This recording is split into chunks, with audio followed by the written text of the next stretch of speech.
మేము మా ట్రస్ట్ తరపున 116 ఈ కార్యక్రమానికి జిల్లా కలెక్టర్ శివశేఖర్ గారు చెప్పిన వెంటనే వచ్చేందుకు మరియు జిల్లా ఎస్పీ గారు హర్షవర్ధన్ గారు మరియు చాలా మంది స్టాఫ్ ప్రమాణం అందరికీ మీ అందరికీ హృదయపూర్వకంగా నమస్కారం సార్. ఇది ఆరోగ్యం మహాభాగ్యం. నేను 4వసారి ఎమ్మెల్యేగా ఎన్నో క్యాంపులు పెట్టిన తర్వాత ముఖ్యమంత్రి గారి సహాయాన్ని ఇప్పించిన తర్వాత వైద్యం అనేది బస్సు కొద్దిగా పోతుంది. కాబట్టి నేను ఆలోచించి ఇక్కడ మీరు 4-5 అయితే ఒక వాహనం పెడతామని మళ్ళీ ఒప్పుకున్నాను. పుస్తకంగా మళ్ళీ వాహనం తీసుకుపోతాను. 20 మంది 30 మంది అయితే బస్సు పెట్టి కూడా పంపుతాను. వాళ్ళు ఒప్పుకునేందుకు మీరు నేను చెప్పినది మీకు నచ్చినప్పుడు గట్టిగా సపోర్ట్ పెట్టాలి. కష్టపడితే ఫలితం ఉంది. అంటే ఎమ్మెల్యేగా నేను తీసుకొచ్చి నేను సార్ 50 రోజులు అయింది. 5,000 కాగితాలు ఇచ్చాను.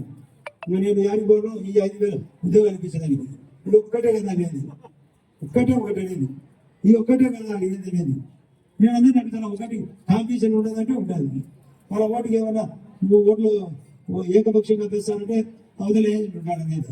అంటే ఉద్యోగానికి పోటీ ఉండాలి, ఉద్యోగాలు మాత్రం పోటీ ఉండదు. మంచి జరిగేదానికోసం ఎంతోమంది ప్రయాణిస్తారు. కేంద్రం సహకారం ఉంది, రాష్ట్రం సహకారం ఉంది, ఇండియా ప్రభుత్వం ఉంది. దానికి తోడు 14th 15th ఫైనాన్స్ కింద ఫలం కూడా ఉంది, డిఎంఎఫ్ ఉంది, సిఎస్ఆర్ లోన్ ఉంది, ఎంపీ లోన్స్ ఉన్నాయి, మాకు ఎమ్మెల్యేలకు ఇచ్చే నిధులు ఉన్నాయి. ఇవన్నీ కాకుండా ఈ గ్యాప్ వచ్చినప్పుడు మా ట్రస్ట్ తరఫున నేను చేసే సపరేట్ ఫండ్స్ కలెక్టర్ గారికి ఆ ఫండ్స్ పెట్టి ఏర్పాటు చేస్తాను. మా వదిలిపెట్టాలి. మీ ఆరోగ్యం ఏం చేయాలా, మీ మంచిలు ఏం చేయాలా, మీ కరెంట్ ఏం చేయాలా, మీ రోడ్డు ఏం చేయాలా, మీ ఇంట్లో ఏమి, మీ రేషన్ కార్డు, మీ పెన్షన్లు, మీ వైద్యం, మీ విద్య అని మా బాధ్యత. కానీ పర్సనల్ సమస్య తెచ్చి మాకు ఉండకండి. మన కలెక్టర్ గారు 2,50,00,000 తాగునీళ్లకు డిఎంఎఫ్ అకౌంట్ కింద సంతకం పెట్టాడు. కాబట్టి అందరికీ కూడా సిఎస్ఆర్ కాలం మెయింటైన్ చేయడానికి 2 గంటల పాటు ఒక 2 weeks కూర్చున్నా. ఇవి జరగాలి సార్ మన జిల్లాకు, మన జమ్మలవాడుకు అని. కలెక్టర్ గారు కూడా అన్ని టోపోగ్రఫీ, నేను కలెక్టర్ గారు ఎస్పీ మాట్లాడుతున్నాం. ఎస్పీ గారు అందరం ఒకసారి ఇలా టోపోగ్రఫీ తిరిగితే మాకు కూడా అవగాహన ఏర్పడుతుంది. ఎక్కడ రిజర్వాయర్లు ఉన్నాయి, ఎక్కడ కొండలు ఉన్నాయి, ఎక్కడ ఫ్యాక్టరీలు ఉన్నాయి, రోడ్లు ఏమైనా ప్రాబ్లం ఉన్నాయా, ఏదైనా డిసాస్టర్ జరిగితే ఎట్లా. ఇది మా బృహత్తర ఆలోచన.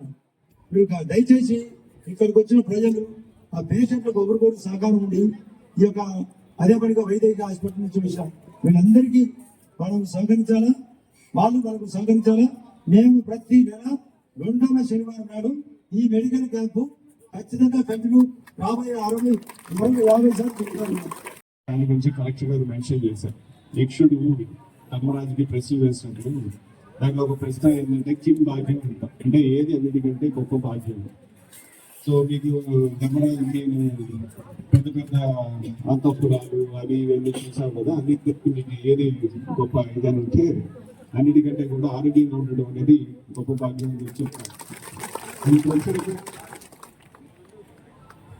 ఇప్పుడు వచ్చినప్పుడు సార్ ఏం చెప్తే చాలా బాగా విషయం అనుకోకుండా ఈ వచ్చే ప్రోగ్రామ్ కూడా అది అంత చాలా హ్యాపీగా అయింది. సో అందరికీ కూడా ఆరోగ్యం అనేది అందరి భాగ్యం.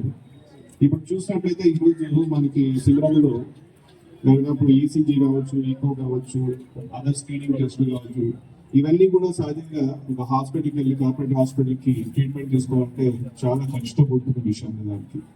అలాంటిది వాళ్ళందరికీ హాస్పిటల్ మేనేజ్మెంట్ వాళ్ళని, డాక్టర్స్ కి దానికి సంబంధించిన ఎక్విప్మెంట్ అందరినీ కూడా ఇక్కడ తీసుకుని వచ్చి ఇంతమందికి దాదాపు 600-700 ఎంతమంది వస్తారో అందరికీ కూడా ఏదైనా మెడికల్ ఫెసిలిటీస్ ఇవ్వడం అనేది, వాళ్ళకి ట్రీట్మెంట్ ముందు స్క్రీనింగ్, తర్వాత సబ్సిక్వెంట్ ఏదైనా కానీ సబ్సిక్వెంట్ ట్రీట్మెంట్ కూడా ఇచ్చేదానికి ఒక మంచి ఇనిషియేటివ్ తీసుకున్నటువంటి ఎమ్మెల్యే గారికి నా హృదయపూర్వక నమస్కారాలు.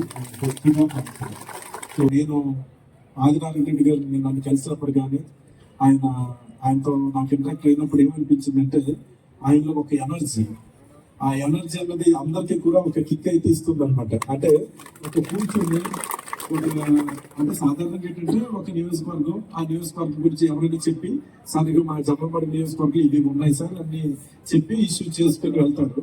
కానీ నాకు అలాగే మా ఎస్పీ గారు కానీ మొత్తం జిల్లా గురించి మన జిల్లా ఉన్న ఒక నైసర్గిక స్వరూపం దగ్గర నుంచి చరిత్ర కావచ్చు, ఇక్కడ ఉన్న రాజకీయాలు కావచ్చు, ఇక్కడ ఉన్న అవసరాలు కావచ్చు, ప్రజల అవసరాలు ఈ అన్నిటి మీద కూడా ఒక తక్కువ టైంలో మాకు అందరూ కూడా ఒక మంచి అవగాహన అనేది కల్పించారు. దాంట్లో భాగంగానే ఆయన అడగగానే ఇంకేది కూడా ఇంకా అక్కడ ఇంకా మరో మార్పు లేకుండా ఆయన అడిగిన డిఎంఎఫ్ కూడా వెంటనే శాంక్షన్ చేసి ఎందుకంటే జమ్మూకి ఆయన ఒకటే సార్ మనం ఏది ప్రయారిటీగా పెట్టుకోవాలి ఎమ్మెల్యే గారిని అడిగితే సార్ ఏమీ లేదు సార్, ప్రజలకి ముందు తాగడానికి నీరు, ఒక మంచి ఆరోగ్యం, విద్య ఇది ఉంటే వీడియోగా ఆటోమేటిక్గా వస్తాయని ఆయన ఎలక్ట్రికల్ ఇష్యూస్ కూడా చెప్పారు. అక్కడక్కడ కాస్త రహదారుల సదుపాయం. సో అందులో ఎందుకంటే ఇప్పుడే మనం ప్రారంభించాం కాబట్టి మన ప్రయాణం సో ముందుగా తాగడానికి నీరు అనేది ఇంపార్టెంట్ కాబట్టి అది ఇవ్వడం జరిగింది.